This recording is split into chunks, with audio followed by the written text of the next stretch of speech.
السلام علیکم ورحمۃ اللہ وبرکاتہ۔ آج ہماری ویڈیو بول چال کے بارے میں ہے۔ بول چال میں لایا ہوں آپ کے لیے چند جملے۔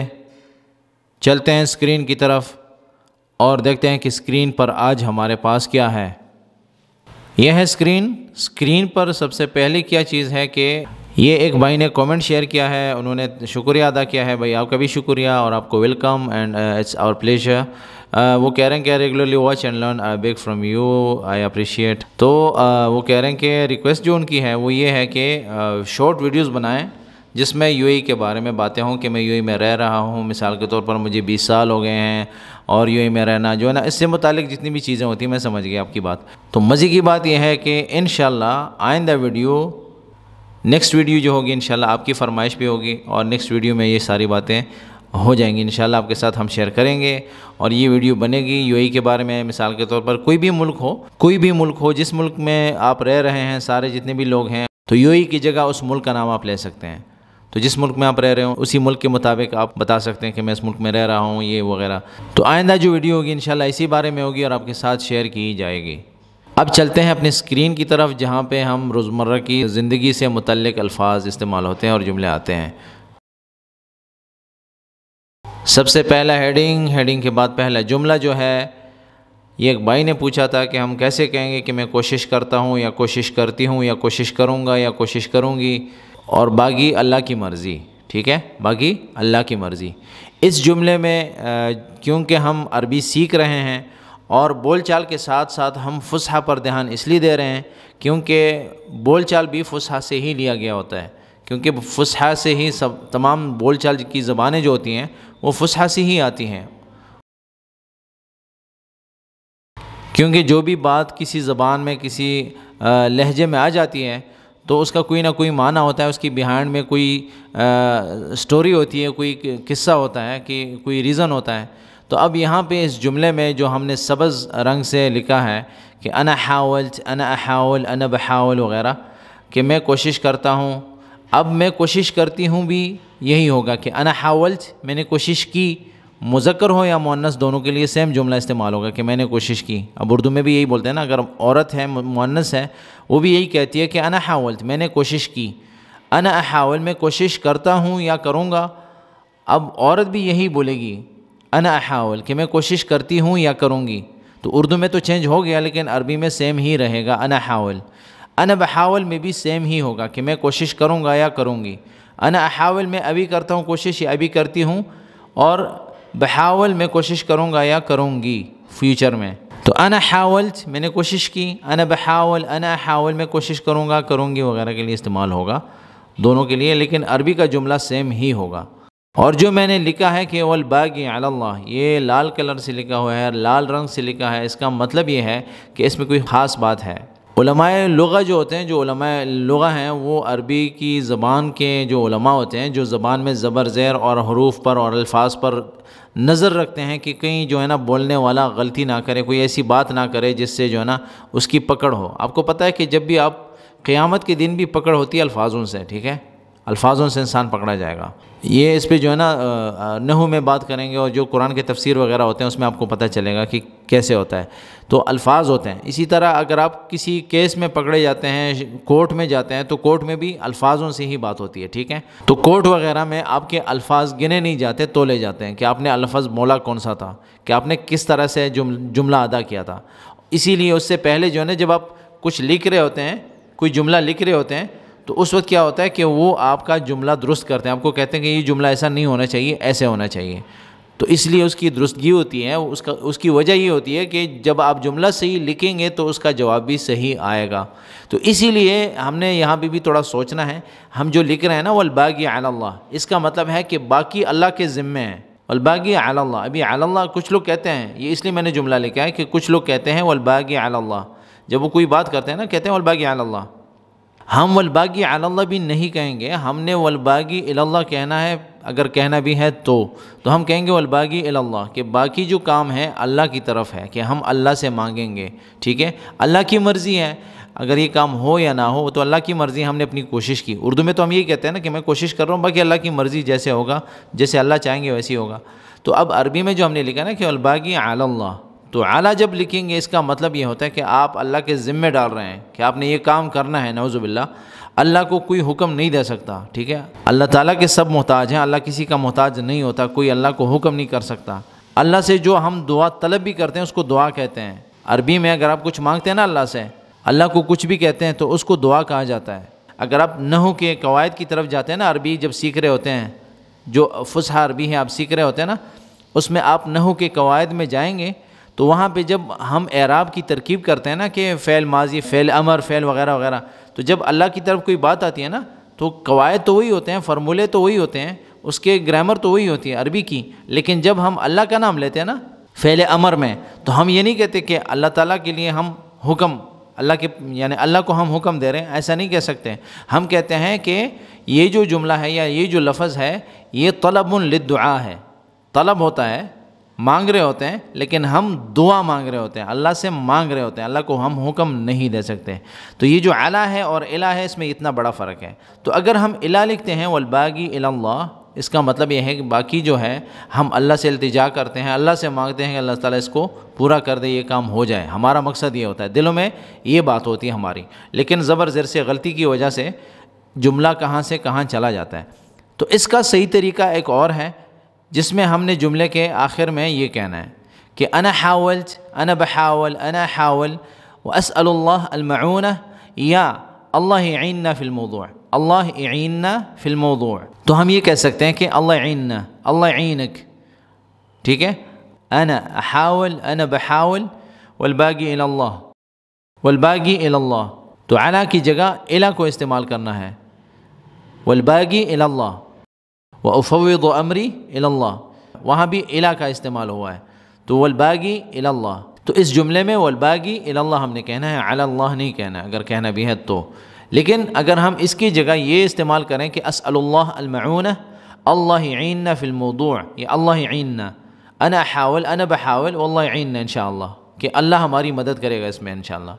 کیونکہ ہم اللہ تعالیٰ کے اوپر ذمہ نہیں ڈال سکتے کہ یہ آپ کے ذمہ ہے, یہ آپ نے کرنا ہے, اس کو حکم نہیں دے سکتے. آپ اللہ کے محتاج ہیں.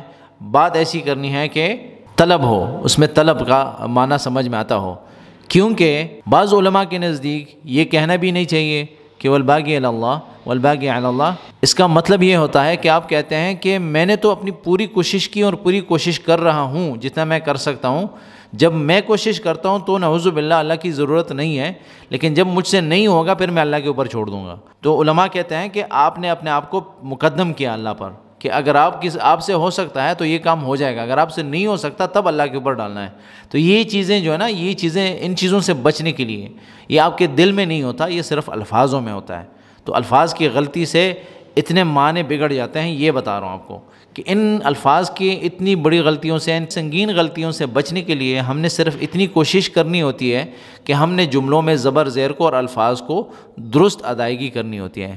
درست الفاظ کو ہم نے چننا ہوتا ہے, درست الفاظ کو سیکھنا ہوتا ہے, اور وقت موقع محل دے کر ان الفاظ کو ہم نے استعمال کرنا ہوتا ہے. ابھی میں صحیح جملے ادا کروں گا جو ہونے چاہیے, جس طرح سے ہم نے ادا کرنے ہیں وہ میں ادا کروں گا. انا احاول, انا بحاول, انا حاولت, وان شاء اللہ اللہ یعیننا, وان شاء اللہ اللہ یعیننا فی الموضوع. انشاءاللہ بھی کہہ سکتے ہیں کہ اگر اللہ نے چاہا تو اللہ ہماری مدد کرے گا. دوسرا یہ کہہ سکتے ہیں انا بحاول, انا احاول, وان شاء اللہ اللہ یتمم لنا علی خیر, کہ اللہ ہمارے لیے اس کو آخر تک بہتر بنائے گا. انا بحاول, انا احاول, واسأل اللہ المعونہ, واللہ یعیننا, وافوض امری الی اللہ. تو اس طرح کے مختلف جملے استعمال کر سکتے ہیں آپ, لیکن صرف والباقی علی اللہ ہی نہیں کہنا چاہیے. اس چیز سے تھوڑا بچنا ہے اور اس کے معنی کو تھوڑا سمجھنا ہے. تو انا حاولت, انا بحاول, انا احاول, واسأل اللہ المعونہ, واللہ یعیننا فی الموضوع. تو اس طرح مختلف جملے استعمال کر سکتے ہیں آپ, درست جملے. انا حاولت, میں نے کوشش کی, مرد ہو یا عورت ہو دونوں کہہ سکتے ہیں. انا احاول, کہ میں کوشش کر رہا ہوں یا کر رہی ہوں. انا بحاول, میں کوشش کروں گا یا کروں گی. تو اصل میں ہے حاول, حاول, ٹھیک ہے, زیر ہے, لیکن ہم بول چال میں زبر زیر کا زیادہ, واو کے اوپر زبر زیر کا زیادہ کوئی پرواہ نہیں ہوتی. ضروری نہیں ہوتا کہ آپ زیادہ زیر کی طرف جائیں یا زبر کی طرف جائیں, لیکن آپ نے اس کو معنی دینا ہے اور آپ نے اس کو سمجھانا ہوتا ہے مخاطب کو کہ میں یہ کیا کہنا چاہتا ہوں. انا حاولت, انا بحاول, انا حاول, والباقی الی اللہ کہہ سکتے ہیں, علی اللہ نہیں کہنا چاہیے. اور اگر اس کی جگہ ہم یہ استعمال کریں کہ اسأل اللہ المعونہ یا اللہ یعیننا تو یہ کافی ہوگا، بہتر ہوگا، یہ اچھا جو ہے نا جملہ ہوگا، درست جملہ ہوگا اور بہترین جملہ ہوگا۔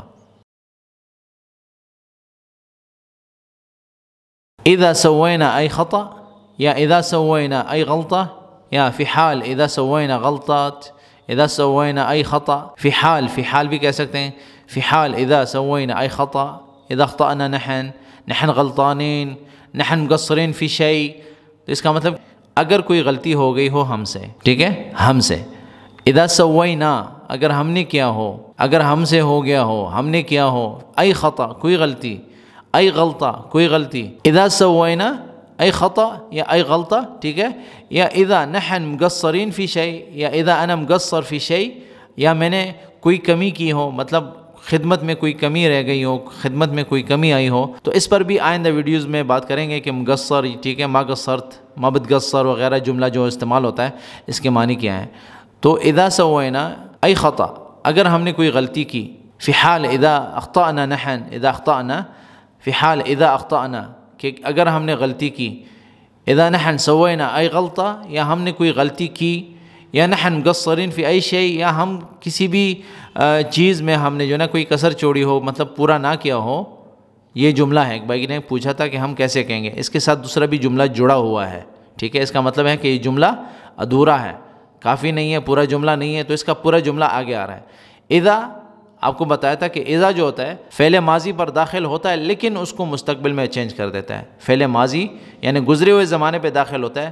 سوینا کا مطلب کیا کہ ہم نے کیا یا ہم سے ہو گئی، اذا کا مطلب یہ ہے کہ اگر ہم سے ہو گئی، یعنی فیوچر میں اگر ہم سے اس طرح کا کوئی کام ہوا، ہم سے کوئی غلطی ہوئی، ای خطا کوئی بھی غلطی، ای غلطہ کوئی بھی غلطی، یا اذا نحن مقصرین معک فی شیء یا ہم سے کوئی کسر ہو گئی ہو، کوئی کمی رہ گئی ہو کسی کام کے پورا کرنے میں، تو یہ جواب ہے۔ تو آپ کو بولا تھا کہ فا جو ہے، یہ جو جملہ فا سے شروع ہوا اس کا مطلب ہے یہ اس کا جواب ہے اس جملے کا، اگر ایسی ہوا تو اردو میں بھی یہی ہوتا ہے، ہر زبان میں گرامر ہوتا ہے، اردو میں اگر آتا ہے نا اگر، تو اس کا مطلب ہے کہ یہ جملہ پورا نہیں ہے، اس کے ساتھ دوسرا جز ہوتا ہے جملے کا، اس میں لکھا ہوتا ہے تو، اگر ایسے نہ ہوا تو، اگر اس نے ایسے کیا تو یہ جو تو ہے یہ جواب ہوتا ہے پہلے جملے کا۔ تو یہ جو جملہ آپ کو نظر آ رہا ہے یہ پچھلے جملے کا جواب ہے کہ اگر ہم سے کوئی غلطی ہوئی ہو تو ہم معافی چاہتے ہیں۔ بعتذر منک، فا جو ہے میں نے لکھی ہے یہ جواب ہے پہلے جملے کا، لیکن اس کا مطلب یہ نہیں ہے کہ یہ ضروری ہوگا، ضروری نہیں ہے، ٹھیک ہے، بول چال میں ضروری نہیں ہے کہ آپ فا کو بھی دہرائیں گے بول چال میں، تو ہم کیا کہیں گے، اذا انا سویت ای شیء غلط، اذا انا اخطأت، اذا انا غلط فی ای شیء بعتذر منک، بعتذر منک، تو میں آپ سے معافی چاہتا ہوں، اطلب منک السموح، اطلب منک السموح، آپ سے معافی چاہتا ہوں، سامحنا، آپ ہمیں معاف کریں، تو یہ جملے استعمال ہوتے ہیں، یہ الفاظ استعمال ہوتے ہیں، بعتذر منک السموح، اگر آپ صرف کہتے ہیں نا السموح، سموح معافی، تو اس کا مطلب ہے کہ آپ معافی چاہتے ہیں، تو صرف السموح کا لفظ بھی بولیں گے نا، فالسموح السموح السموح، بول چال میں اس طرح بولتے ہیں، یہ لفظ 2 بار یا 3 بار دہراؤ یا 1 بار دہراؤ تو اس کا مطلب ہے کہ آپ معافی مانگ رہے ہیں۔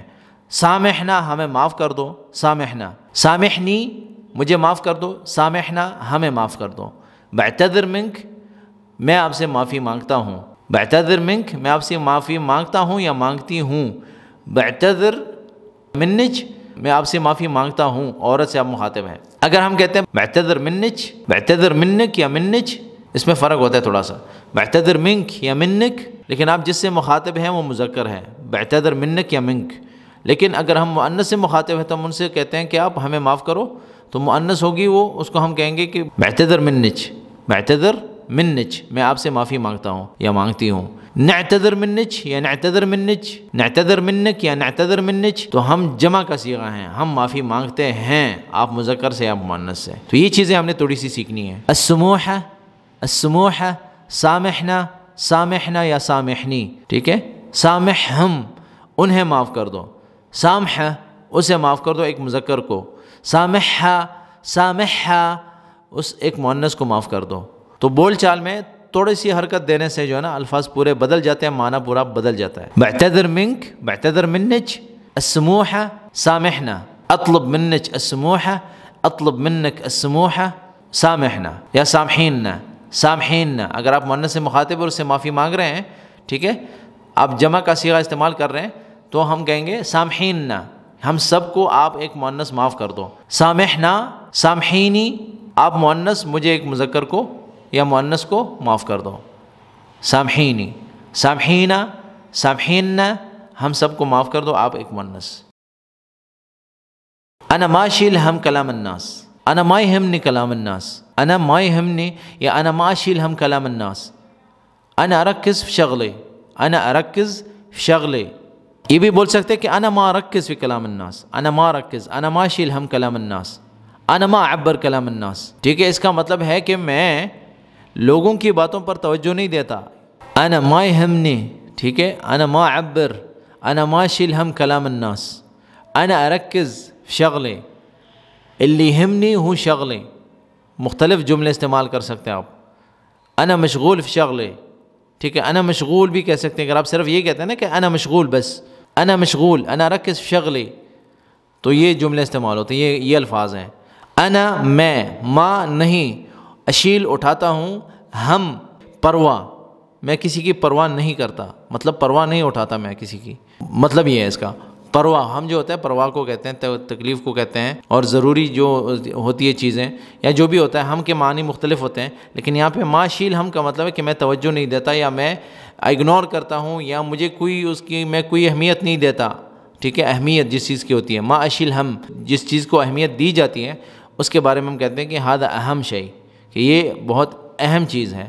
ما اشیل ہم، میں توجہ نہیں دیتا، کلام الناس، لوگوں کی باتوں پہ، میں لوگوں کی باتوں کی کوئی پرواہ نہیں کرتا، میں لوگوں کی باتوں پہ کوئی توجہ نہیں دیتا، وغیرہ وغیرہ. آپ اس کو جو اردو میں آپ سمجھ گئے ہوں گے. انا ارکز فی شغلے، انا ارکز فی شغلے، شغلے تو فا جو ہے سائلنٹ سا ہوتا ہے، اور شغلی جو ہے میرا کام، اپنے کام سے کام رکھتا ہوں، اپنے کام پر جو ہے نا توجہ دیتا ہوں، اپنے کام میں مشغول رہتا ہوں. تو آپ اس کو مختلف طرح سے بول سکتے ہیں. انا ارکز فی شغلے، انا اللي يهمني هو شغلے، کہ جو ضروری چیز ہے جس پر مجھے توجہ دینی ہے وہ میرا اپنا کام ہے.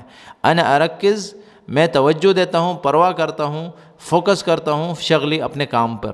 انا ما اشیل ہم کلام الناس، انا ارکز فی شغلے. انا ما اشیل ہم، انا ما اشیل ہم کلام الناس، انا ما اعبر کلام الناس، انا ارکز فی شغلے. ما اہتم یا ما یہمنی یا انا ما اعبر کلام الناس، انا ارکز فی شغلے. الکہربجی رکب حنفیہ یا صنبور، صنبور بولتے ہیں نا، صنبور. الکہربجی رکب حنفیہ یا صنبور یا خلاط المیاہ الساخنہ والباردہ منفصلہ عن بعضها. الکہربجی، کہربجی جو ہے الیکٹریشین صاحب ہیں، الف لام داخل ہو گیا تو وہ خاص ہو گیا. تو الیکٹریشین نے کیا ہے، رکب، کہ اس نے لگا دیے ہیں. کیا چیز لگایا ہے؟ حنفیہ. حنفیات بھی کہتے ہیں، جمع کا صیغہ ہے، ٹھیک ہے، ٹوٹیاں ہیں، ٹھیک ہے. تو میں نے مفرد کا صیغہ بھی لکھا ہے، آپ کو جمع بھی بتا رہا ہوں. حنفیہ ایک کو کہتے ہیں، حنفیات جمع ہے. صنبور ایک کو کہتے ہیں، صنابیر اس کی جمع ہے. خلاط جو ہے یہ مکسر ہے، مکسر کو کہا جاتا ہے، ٹھیک ہے. اچھا، المیاہ پانی ہے، الساخنہ گرم، والباردہ ٹھنڈا. ساخن گرم کو کہتے ہیں اور ٹھنڈا جو ہے اس کو کہتے ہیں باردہ. تو میاہ جو ہے الساخنہ والباردہ منفصلہ، الگ الگ، عن بعضها. ابھی منفصلہ جو ہے علیحدہ علیحدہ کس کی طرف، یہ ضمیر کہاں جاتا ہے؟ ضمیر جاتا ہے ٹوٹیوں کی طرف. منفصلہ عن بعضها، کہ ایک دوسرے سے الگ الگ لگائی ہیں. منفصلہ الگ الگ، ٹھیک ہے، عن بعضها ایک دوسرے سے، یعنی انہوں نے الگ الگ ٹوٹیاں لگائی ہیں. تو ابھی حنفیہ، صنبور اور خلاط وغیرہ کہتے ہیں. خلاط مکسر ہوتا ہے جس میں دو طرف جو ہے نا وہ لگے ہوتے ہیں، ٹوٹیاں لگی ہوتی ہیں. ایک ہی چیز ہوتا ہے لیکن ایک ہی نالی سے آپ کو گرم اور ٹھنڈا پانی جو ہے ایک ہی نالی سے جب نکل رہا ہوتا ہے تو اس کو جو ہے نا ہم کہتے ہیں خلاط، مکسر. گرم اور ٹھنڈا پانی جو ہوتا ہے ایک ہی نالی سے آتا ہے لیکن نیچے بٹن الگ الگ ہوتے ہیں، آپ گرم اور ٹھنڈا کو مکس کر سکتے ہیں. ایک ہی نالی سے پانی نکل رہا ہوتا ہے، اس کو ہم کہیں گے خلاط. خلاط کوئی بھی چیز جہاں پہ مکس ہوتی ہیں، مکسر جو ہوتا ہے اس کو ہم خلاط کہیں گے. خلاط مکسر. مکسر جو ہوتا ہے بہت سی جگہوں پہ استعمال ہوتا ہے. مکسر جوس کے لیے استعمال ہوتی چیزیں، وہاں پہ بھی ہم خلاط کا استعمال کریں گے. تو یہاں پہ جو ہے نا خلاط کا مطلب یہ ہے مکسر جو ہے. اچھا، حنفیہ جو ہے اس کو ہم حنفیہ کیوں کہتے ہیں؟ یہ اب سوال کبھی آپ نے سوچا ہوگا یا آپ نے کہیں سنا ہوگا. حنفیہ اس کو کہتے ہیں، ٹھیک ہے، ٹوٹی کو حنفیہ کہتے ہیں، حنفیہ جو ٹوٹی ہوتی ہے، جو پانی کی ٹوٹیاں ہوتی ہیں مسجدوں میں ہوتی ہیں اور بہت سی جگہوں پہ واش روم وغیرہ میں لگائی ہوتی ہیں ہاتھ دھونے کے لیے، لیکن اس کو حنفیہ کیوں کہا جاتا ہے یہ بھی ایک بات ہے۔ تو اس کو سنبور بھی کہتے ہیں، سنبور، ٹھیک ہے، صنابیر اس کی جمع ہے۔ اور نارملی آج کل جو چل رہا ہے زیادہ لوگ جو سمجھتے ہیں وہ حنفیہ کے لفظ سے اس کو جانا جاتا ہے، ٹھیک ہے۔ ابھی حنفیہ کے پیچھے ایک کہانی ہے، مزیدار کہانی ہے، چھوٹی سی کہانی میں سناتا ہوں آپ کو کہ اس کا نام حنفیہ کیوں رکھا گیا، حنفیہ جو ہے ٹوٹی کو کیوں کہتے ہیں، ٹھیک ہے۔ جہاں پہ آپ ہاتھ دھوتے ہیں وہاں پہ جو ٹوٹی لگی ہوتی ہے اس کو آپ پانی کھولتے ہیں تو وہاں پہ آپ دو ہاتھ دھوتے ہیں، وضو کرتے ہیں وغیرہ، اس کو حنفیہ کیوں کہا جاتا ہے۔ چھوٹی مختصر سی سٹوری یہ ہے کہ مصر میں پرانے زمانے میں مصر سے جو ہے نا یہ کام شروع ہوا کہ پانی پائپ کے ذریعے ٹوٹیوں میں آتا تھا اور ٹوٹیوں سے جو ہے نا لوگ وضو کرنے کے لیے پانی استعمال کرتے تھے اور وغیرہ، مطلب روزمرہ کی زندگی کے استعمال کے لیے پانی نکالتے تھے۔ اب ہوا یہ کہ پہلے تو ٹوٹیاں صحیح طرح سے نہیں تھیں، اس طرح نہیں تھی جس طرح آج بنی ہیں۔ پہلے تو یہ ہوتا تھا کہ پائپ ہوتا تھا اور پائپ میں لوگ سوراخ کر کے جہاں پہ ان کو مطلوب ہوتا تھا کہ یہاں پہ ہمیں پانی چاہیے تو وہاں پہ اس میں پائپ میں سوراخ کر کے وہاں سے پانی نکلنا شروع ہو جاتا تھا، تو پھر وہ کسی طریقے سے بند کرتے تھے یا کوئی چالو رہتا تھا، لیکن وہاں پہ جو ہے نا ٹوٹیوں کا تو کوئی سسٹم نہیں تھا۔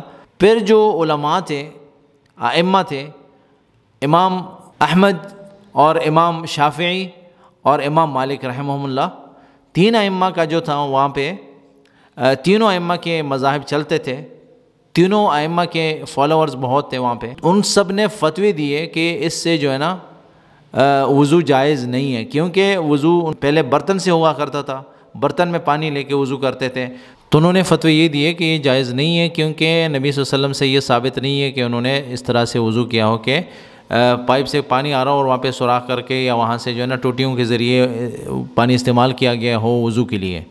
تو یہ سلسلہ چلتا رہا، لیکن جب امام ابو حنیفہ کے مذہب کے فالوورز جب وہاں آئے، ان کے مفتیوں نے فتویٰ دیا کہ اس سے وضو کرنا جائز ہے، کیونکہ یہ تو اللہ کی طرف سے ایک نعمت ہے کہ ہم اس طرح پانی استعمال کریں، ٹوٹیوں میں استعمال کریں، کیونکہ یہ گندا تو نہیں ہے، پانی تو صاف طریقے سے آ رہا ہے ہمارے پاس، اس سے تو پانی بھی بچ جائے گا اور اس سے جو ہے نا صفائی کا بہت خیال رکھا جائے گا۔